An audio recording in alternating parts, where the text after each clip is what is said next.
Akbar, Allahu Akbar.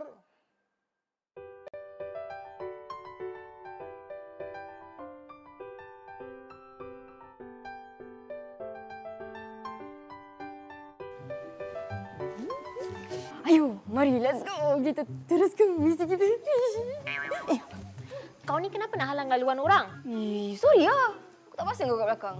Aku tahulah kau memang tak puas hati dengan aku kan? Sebab tu kau nak cari pasal macam ni. Kau dah kenapa Wan Kona? Suka sangat nak cari pasal itu orang kan? Aku nak cari pasal dengan korang semua. Aku tak ada masa lah. Dah lah.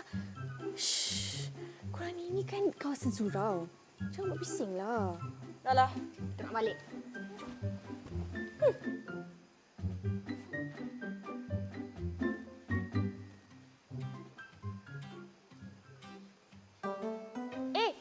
Rizal, anak Pak Majid kan?